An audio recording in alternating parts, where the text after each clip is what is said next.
Ford Motor Company has about 350,000 employees worldwide. We operate in about 200 countries, and our sales are about $160 billion. We're a big company. We'd like to transform ourselves from the old view of a manufacturing company into a consumer company. Our goal is really to provide the products and services consumers want, when they want them, the way they want them, at an affordable price.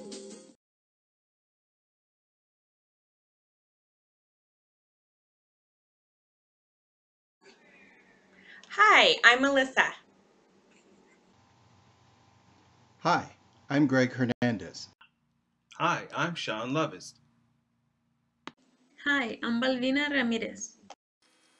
Hello, my name is Matt Robbins. And I'm Norma Serrato. Together we are IST 609 Group 2 and we will be presenting Ford Motor Company's supply chain strategy. We will be discussing the general issues the company had, who the main stakeholders were, the theories and concepts behind the goals and objectives, the symptoms and problems, the alternatives and evaluation criteria, and what the best solutions were, along with the implementation plan. We will also evaluate and review the project and give a current status update on the company. Here is Sean to start us off. Thank you, Norma, for the introduction. On this slide, I will be discussing the general issues as it relates to the facts, issues, and challenges the Ford Motor Company dealt with regarding this case. The Ford Motor Company was started in 1903 and later grew to be the second largest industrial company in the world with profits totaling over $144 billion, employing over 370,000 employees in over 200 countries. In the 70s, Ford was known for being one of the top 3 U.S. automakers, but was starting to face increased competition from foreign auto manufacturers like Toyota and Honda. In 1997, the company enjoyed a 3.7% return in sales and was the most improved automaker on the 1997 J.D. Power Initial Quality Study. In 1998, Ford earned $6.9 billion in revenue. Employees received record profit sharing and return on sales were slowly increasing. They were the leader in trucks and led the U.S. in profit per vehicle. In 1999, Jack Nasser was hired as new CEO, and his main focus was to improve shareholder value and customer responsiveness. The issues the company dealt with included: how should the company use emerging information technologies and concepts created by high-tech firms to evolve how it collaborated with suppliers? Ford saw corporations with limited assets and little revenue gaining market value in excess over Ford's. Ford had a few challenges to deal with, which included how to use new technologies to overcome the constraints imposed by geography on the flow of information, and the implementation of the Ford 2000 concept. This concept was developed to dramatically cut costs through re-engineering, globalizing company organizing, and procedures.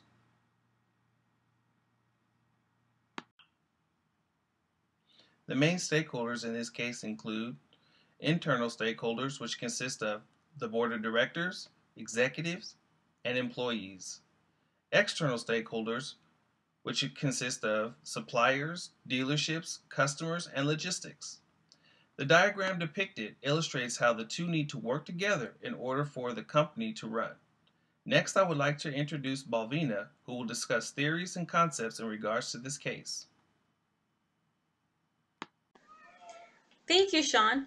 Now I will be discussing theories and concepts. The concepts address Ford's new business strategy, which was aimed at having a leaner supply chain, being more responsive and being more efficient. Ford made its expertise available to assist suppliers with just-in-time inventory, time quality management, and statistical process control. In turn, Ford was able to obtain price reductions and more real-time responsiveness to supply needs. Also, by implementing the pull-based system, which synchronized production and stability throughout the process and order to delivery. they were able to reduce the days it took for a customer to receive their order from 45 to 65 days to 15 days. This helped alleviate the bottlenecks in their supply chains.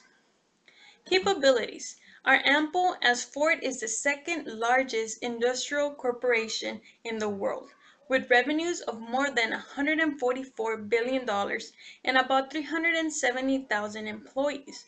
The Ford 2000 reconstructing produced 5 major corporate-wide re-engineering projects. The 5 major re-engineering projects were Ford Production System, synchronized material flow, inline vehicle sequencing, order to delivery, and Ford retail networking. The Ford retail network was a low with rapid turnover company-controlled dealerships.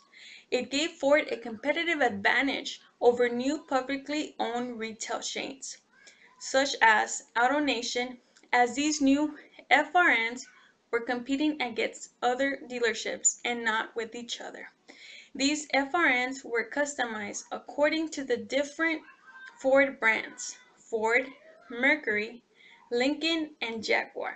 This created economies of scales as showrooms were consolidated and service centers were located nearer to larger population areas. Values. Value produced was reduced costs and improved quality, which are benefits that will benefit the consumer as they are looking for an increase in excellent customer experience. In addition, Ford will be able to maintain and increase foreign and domestic market share, which in turn will increase shareholder value. Now I turn it over to Matt. I'm going to be going over the symptoms and problems for the Ford Motor Company. First, the industry is facing overcapacity. Excess inventory has been created due to ineffective processes and production guidelines and routines. Re-engineering the replenishment process for better inventory management, such as just-in-time inventory, is what is required to reduce the excess of inventory that is out there. Also, increased costs and supplies of production have been increasing. This is due to the wide variety of production facilities spread across the world. Ford needs to consolidate facilities and restructure the organization within the facilities. Also, integrating Ford with another company to leverage economies of scale would be recommended. Ford has a complicated vendor system, complex supplier base, and costly to manage. There are multiple vendors and suppliers that are in direct contact with Ford, which consumes many resources. Reducing the amount of suppliers directly in contact with Ford will reduce the cost, as well as allow for more accountability to be given to the vendors and suppliers in order to manage the business. Excessive lead time on special orders.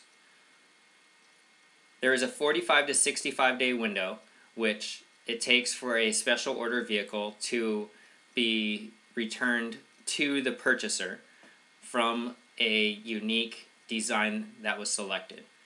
Ford would like to change that to a 15-day turnaround time on special order vehicles. This is going to help with customer satisfaction as well as effective and efficient production routines inside facilities, which allow for changes in the production line rapidly. Competition among dealerships. There is many Ford dealerships that compete against each other. They're not competing against the true competition of Toyota, Chevrolet, and Honda. Ford is going to be purchasing and taking over multiple dealerships in order to showcase how dealerships should support each other in their drive for driving sales. They're going to be very strategic in their locations that they select to pick a very heavy demographic of their top selling areas. So what are Ford's alternatives? As stated earlier, Ford has been a very successful company with many years of great success, and we've all heard the phrase, if it ain't broke, then don't try to fix it. Based on that adage, it would be easy for the second largest industrial corporation in the world to decide to simply stay the course. On the surface, this seems like a risk-free decision for Ford since it allows them to simply continue doing what they've always done. They have a well-established network of existing suppliers from which they can pick and choose primarily based on cost. Now let's look at the downside of staying the course. A network of thousands of suppliers is becoming increasingly complex, difficult to manage, and brings with it its own costs and other issues. Forward-thinking competitors are making significant strides and gaining market share, taking it away from Ford. Staying put would be like Ford burying their heads in the sand. And this approach does not improve value for the shareholders, while companies with fewer assets, lower revenues, and profits are delivering much higher shareholder value than Ford. A middle-of-the-road approach might be to provide financial and other incentives to suppliers through the promise of higher volumes and longer-term contracts if they can streamline their operations and pass this improved efficiency further up the supply chain. It's quite likely that many of Ford's current suppliers might jump at the opportunity to improve their operations and develop a deeper relationship with Ford. There will still be competition among the suppliers as they jockey for position, and the only cost to Ford is the price of the incentives themselves. And there is the possibility that this approach might work and could lead to increased shareholder values. However, you may have noticed that essentially all of the pros mentioned for this alternative either explicitly or implicitly include the word might, maybe, or possibly. There are no guarantees that any improvement will be achieved or that shareholders' value will increase. Ford would essentially be taking a back seat in their own strategy as they wait and see how the suppliers react. And as Ford sits in the background hoping that their suppliers will solve their problems for them, their competitors might well be taking a more strategic approach and initiating projects, allowing them to take advantage of the benefits of emerging technologies and concepts. A third alternative for Ford is what we've labeled virtual integration. In the 20th century, Ford practiced vertical integration. This is where they owned and operated companies involved in producing timber, rubber, plastics, and more. They controlled these companies that produced the products and materials they needed to build their automobiles. Eventually, they realized the inefficiencies of this model and began outsourcing these processes. This is eventually what grew into the complex supplier network that's in place today. Now, virtual integration takes advantage of information technology to create transparency throughout the extended supply chain and creates efficiency opportunities for all members. Pursuing this alternative would instantly establish Ford as a visionary company. It gives them the opportunity to reduce the number of suppliers by 2/3 and reduces order to delivery time from about 2 months down to approximately 2 weeks. Now, there's no doubt that this alternative, if executed well, will increase shareholder value. So what's the downside? The downside, of course, is risk. While this strategy has worked in other industries, it remains an unproven model for the automobile industry. It requires significant process redesign, capital investment, and a long-term commitment. After weighing the pros and cons of the various alternatives, it is recommended that Ford implement the virtual integration process that eventually became known as Ford 2000. Some of the deliverables of this process will be reducing the supplier network, building long-term high-volume commitments with fewer suppliers to gain price breaks based on economies of scale and high quality standards, lean manufacturing, implementing a manufacturing process that focuses on the reduction of waste to improve customer value. Total quality management, otherwise known as TQM, is a practice of continuously improving its ability to deliver high-quality products and services to customers. Statistical process control, a method of quality control that uses statistical methods to monitor and control a process to ensure that it operates at its full potential. And implementing the auto exchange. This is an intranet-based B2B exchange for online purchases by the big 3 U.S. automakers. I'm going to be going over the implementation plan for our group. Ford rolled out the Ford 2000, which encompassed all these aspects of the implementation plan into their routines and expectations of where they were heading as a company. We have 5 different implementation aspects that we are going to cover in our group. First, the restructuring of suppliers. Second, vendor operations through technology. Third, the re-engineering of the order-to-delivery system. Fourth, Ford acquiring Volvo. And fifth, the re-engineering of the production systems. First, Ford focused on restructuring of their suppliers. Previously, they had over 300 suppliers, which would provide them with all aspects of their production facilities. They changed that to a tiered system. The tier 1 of the system would be the management system of the vendors and suppliers that would report directly to Ford with everything that they needed for information. Second, the vendor operations through technology took 2 years to implement, and what this was it was technology that was invested into their processes and routines to make their production facility more streamlined and efficient while reducing cost. Ford pursued just-in-time inventory, total quality management, statistical process control, and the auto exchange intranet. The auto exchange was a first-of-its-kind revolutionary website which connected the suppliers with Ford and allowed them to communicate the needs and desires of supplies as well as timelines that were required for that. The re-engineering of the order and delivery system took 2 years. With this, they currently were having a turnaround time of 45 to 65 days on special order vehicles. Ford's desire was to turn that turnaround time to 15 days from delivery to delivery. Order to delivery. This would allow customers to be happy with their choice and not have to wait around for the turnaround time. Ford acquired Volvo.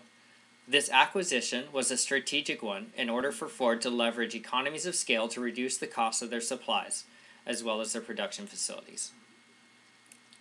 The re-engineering of the production system was an enormous task. What Ford did was created a Ford production system just like Toyota had created, which was a leaner, more responsive, and efficient process. Synchronizing material flow, which contains a continuous flow of material and products through the facility. Inline vehicle sequencing.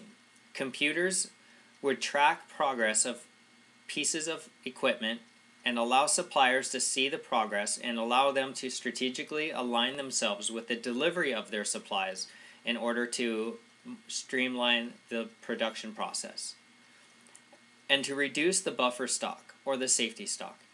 This would reduce Ford's ability or need to hold merchandise or supplies in their facilities that was not being used.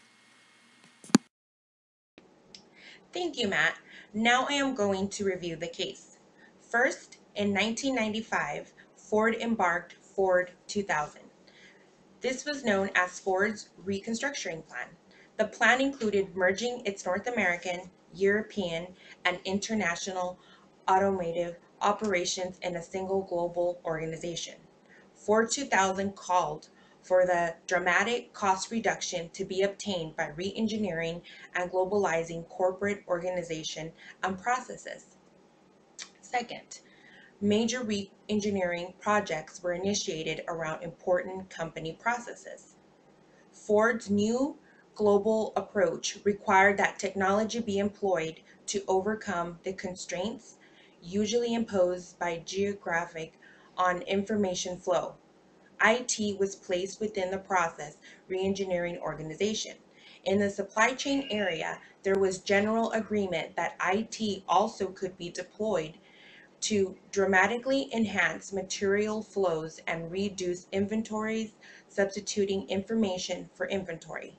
Ford teamed up with Chrysler and General Motors to work on the Automotive Network Exchange, known as ANX, which aimed to create consistency in technology, standards, and processes in the supplier network so that suppliers already pressed to lower cost that would have to manage different means to interact with automakers. Third, Ford launched a public internet site, and 2 years later, the site reached more than 1 million visitors per day. This gave Ford a new brand image. The company's worldwide intranet was launched in the mid 1996, and less than a year later, Ford had in place a business to business capability through which the intranet could be extended in a secure manner beyond company boundaries into an intranet, potentially connecting Ford with its suppliers. Fourth, corporate staff members studied models such as Cisco and Dell to understand whether Ford could produce shareholder value. Additionally, Jack Nassar, newly appointed CEO, began working closely with senior management on shareholder value. At the end of 1998, Ford had achieved profits of 6.9 billion. Employees enjoyed record profit sharing and return on sales. This resulted for Ford to be in fourth place overall behind Honda, Toyota, and Nissan. Fifth, Jack Nassar took over Ford in January 1999. Nassar took over Alex Trotman's position. Nassar had worked closely with Trotman prior to his new position, and he was known for his long-standing reputation as a tough-minded cost-cutter and a skilled leader.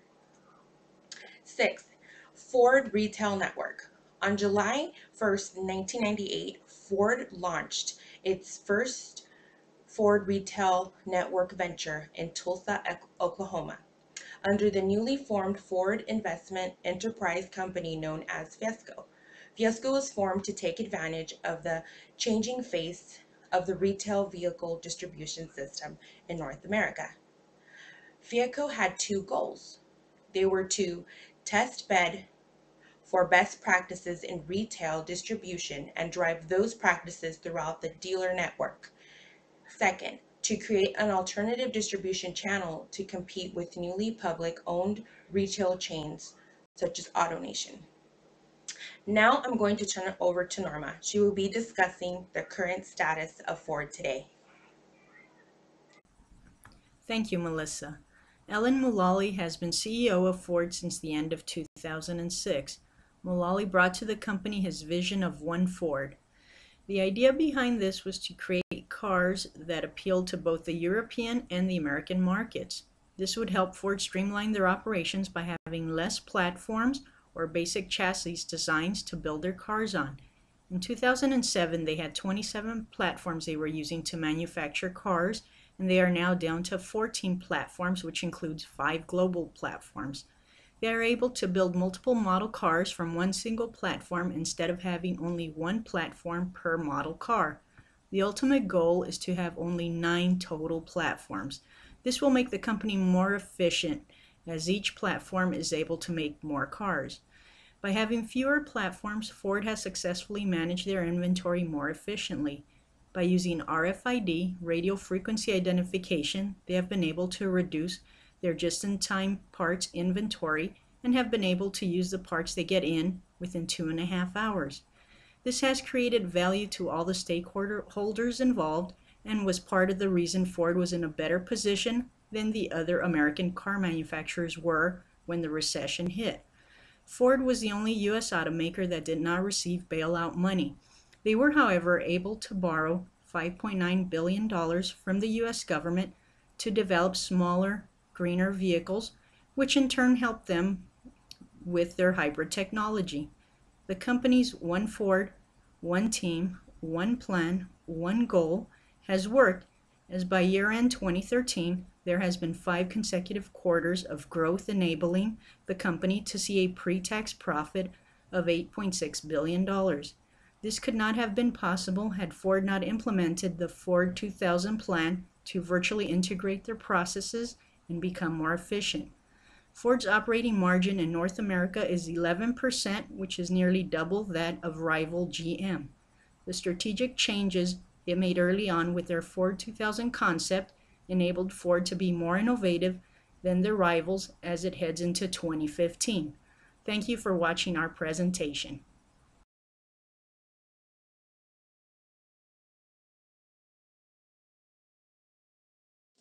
Model T was Henry Ford's answer to giving people what they want, when they want it, at an affordable price. It was the people's car. It was enabling the people in terms of their transportation needs in a very broad sense. We think auto exchange, the web, and everything we're doing from the front end to the back end is going to provide us with an opportunity to be as revolutionary and creative for our customers as Henry Ford was back when the Model T rolled out.